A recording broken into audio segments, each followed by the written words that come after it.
bourse d'études totalement financée par l'État turc. Moi, je vais super bien par la grâce de Dieu, ça se fait voir. En tout cas, mes sincères excuses pour mon absence sur YouTube. Il s'est passé tellement de choses que j'étais à un moment démotivé de faire des vidéos sur YouTube. Actuellement, je suis en train de me redresser encore, de mettre un peu mes habitudes en place pour être assez régulier. Sinon, pour ceux qui ne le savent pas, faire des simples vidéos sur YouTube demande du courage, du travail, de la détermination et surtout de la patience. Au cas contraire, il te serait vraiment facile d'abandonner. Et entre parenthèses, ce que j'avais à vous dire. La fameuse bourse dont je vous ai parlé au début, il s'agit tout simplement de la bourse de la Turquie, de YTB, qui est publiée chaque année, à partir du 10 janvier précisément. Donc ici sur ma chaîne, retrouvez des vieilles vidéos depuis l'an dernier, je crois 2022. Je faisais déjà des vidéos sur ça. C'est une bourse que je maîtrise vraiment. On s'est un peu amélioré parce que mes anciennes vidéos et mes vidéos actuelles ne sont pas les mêmes. Des fois là-bas, le son n'était pas trop bon. Voilà, les informations aussi. Voilà pourquoi j'ai pensé faire un peu des mises à jour. Sinon, je suis ici pour vous parler de ceux qui sont appelés à cette bourse, des critères d'éligibilité, des dossiers à fournir et vous présenter également le site au cas où le site ouvre. Donc ici les gars, rapidement, je vais commencer avec les conditions d'éligibilité. Donc avant tout, je vous montre d'abord le nom du site dans lequel vous allez vous retrouver. C'est ça, www.turkiebourslari.gov.tr. Tout ce que je vais dire se trouve ici. Moi en tout cas, j'avais déjà fait l'inscription l'année passée et ce qui me permet de montrer à mes abonnés comment passer. Donc toutes les informations que je vais vous donner se trouvent là. Donc vous qui n'avez pas encore fait l'inscription, dès que le site sera ouvert, dès le 10 janvier, vous pourrez venir dans le site et puis faire. Donc la première condition ici pour ceux qui vont postuler pour la licence, donc elle est d'abord éligible pour quel type de personnes? Elle est éligible pour les gens qui se trouvent actuellement en dernière année du secondaire. C'est-à-dire que je parle des élèves qui sont en terminale actuellement et qui sont également détenteurs de leur baccalauréat. Ceux-là sont appelés à postuler pour la licence. Et également ceux qui ont des licences déjà, qui peuvent postuler pour les masters. Également pour ceux qui possèdent des masters, ou bien qui se trouvent déjà en dernière année de leur cycle scolaire, peuvent postuler pour des cycles, comment on appelle ça, les cycles supérieurs. C'est-à-dire, si je suis par exemple en dernière année de master, je peux postuler pour le doctorat, sans même avoir fini avec mon master. Donc, c'est de la même façon. Donc, si vous êtes en dernière année de votre cycle, vous pouvez postuler, tout comme si vous possédez un diplôme déjà, vous pouvez aussi faire. Donc, ici, je vous montre, ça c'est le site. Donc, les conditions d'éligibilité sont lesquelles? Pour cette année, bon, pour la licence déjà, ou bien le undergraduate, pardon, la licence bien de undergraduate, c'est tout simplement avoir moins de 21 ans. C'est-à-dire que vous devez au moins naître vers 2004, à partir de 2004 jusqu'à 2005, 2006, 2007. C'est possible, vous pouvez postuler pour la licence. Quand vous êtes en 2003 déjà, c'est mort, c'est plus possible, vous pouvez plus postuler. Parlons des résultats académiques, tout comme de votre moyenne. La moyenne normalement requise ici dans le système, la moyenne requise dans le système ici, elle doit être de 70%. Donc, c'est-à-dire que quand je prends le système de notation par 20, vous devez au moins avoir 13 de moyenne, 12 de moyenne, ben 14 de moyenne. Donc, 14 de moyenne normalement. Mais seulement le système là n'est pas trop pris en compte parce que l'année passée, il y a eu des gens qui ont fait avec 10 de moyenne, il y a eu des gens qui ont fait 11 de moyenne, 12 de moyenne, en tout cas, qui sont en sortie avec. Donc, c'est pas trop quelque chose qu'on prend. Excepté les filières de santé et de médecine, là où on exige vraiment la moyenne, il faut avoir 75% de moyenne. C'est-à-dire que je parle de 15 de moyenne, 16 de moyenne si vous faites pour la médecine. Donc, c'est un peu ça comme il y a quoi, il y a quel encore, il y a quoi encore comme, je vais voir dans mon papier là. Avoir un bac, ouais, ça déjà. Maintenant, pour le master, pour ceux qui sont au master, il faut déjà avoir moins de 30 ans. Il faut déjà avoir moins de 30 ans. Vous savez ce que ça signifie moins de 30 ans. C'est-à-dire que si vous avez 31 ans, 32 ans, ce n'est plus possible de postuler. La moyenne obligatoire dans le cycle master, c'est 75% de moyenne. En tout cas, ça c'est obligatoire. Et comme je venais de le dire, si vous êtes en dernière année de licence également, donc L3, sans avoir votre master, vous pouvez aussi postuler. Donc vous devez tout simplement avoir des fortes moyennes en L2 et L1 si vous n'avez pas encore fini. Et le dernier, l'avant-dernier, c'est le doctorat ou bien le PhD. Le PhD. Avoir au moins, donc il faut avoir moins de 35 ans. Si vous avez moins de 35 ans, c'est bon. Si vous avez 36 ans déjà, là c'est bon. Donc, y compris la recherche également, si vous avez besoin d'informations, vous pouvez me contacter. Au cas contraire, vous pouvez voir le site. Le site est juste là. Bon, là nous pouvons parler du site que je vous ai montré. Là nous pouvons parler par exemple, je suis là. Je peux vous parler encore de quoi?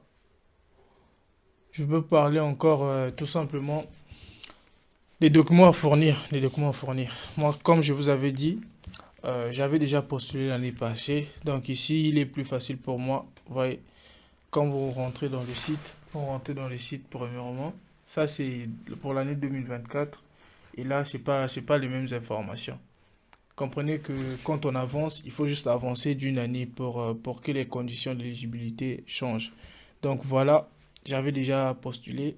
Donc je vais aussi vous faire peut-être une vidéo spéciale sur ça. Mais là, je pars directement vous montrer les documents les plus nécessaires, les plus essentiels, parce qu'il y a des gens qui me posent des questions. Sur ça, je suis vraiment fatigué déjà. Donc je pars sur connexion ici, je pars en bas, connexion.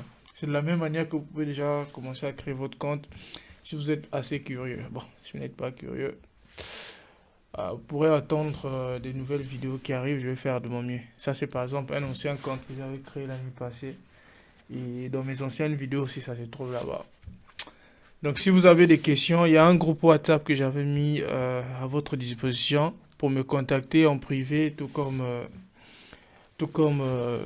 on appelle ça, poser vos questions. Si vous voulez aussi que je postule pour vous, en tout cas, je suis en train de faire ça, mais seulement à la fin, je vais vous demander quelque chose, un petit jeu de récompense par rapport au travail, parce que c'est quand même un travail énorme. Donc, je viens sur page d'accueil ici pour voir tout simplement les conditions de candidature ici. Ici, c'était mieux de voir ça. Donc, vous voyez ici, vous avez tous les documents requis. Les documents requis les plus importants ici, c'est quoi? C'est les diplômes ou attestations d'étudiants. Donc, vos relevés de notes, tout comme ça peut être des diplômes.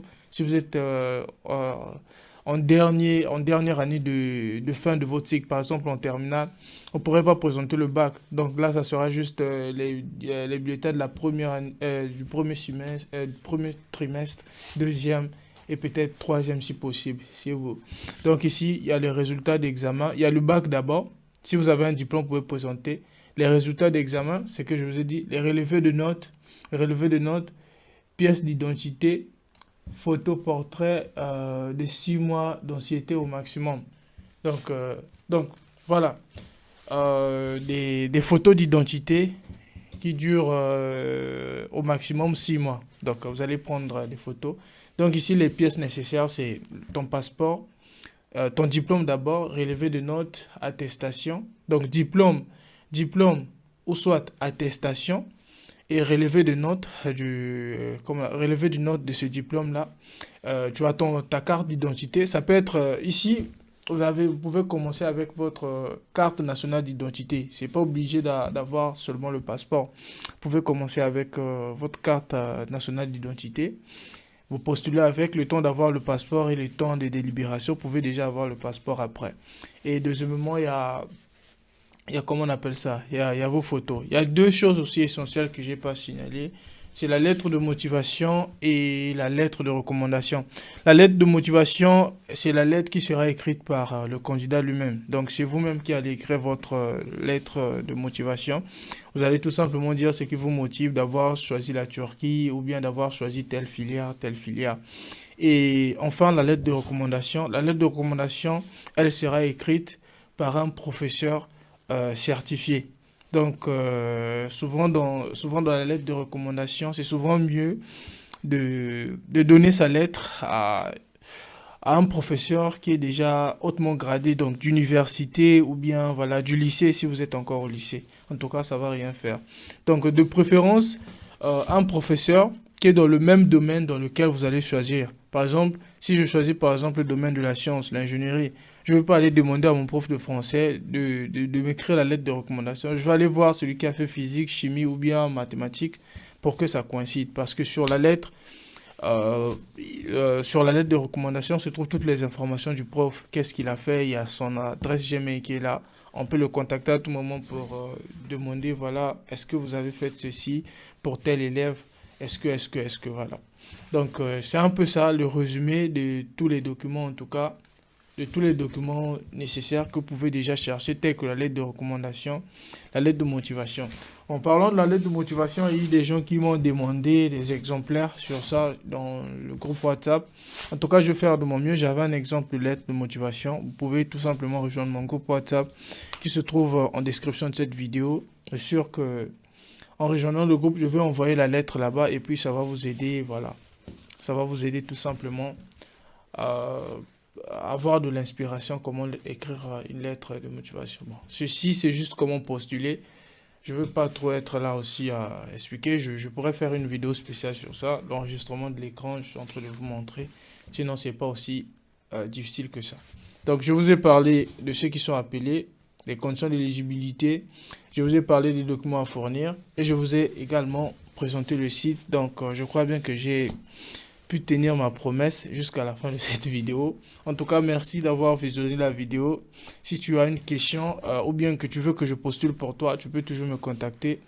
En tout cas, il y a dialoguer. On va causer ensemble, on va voir qu'est-ce qu'on peut faire. Sinon, sur ce, il fait 1 heure, je crois, actuellement. Je suis vraiment fatigué et voilà.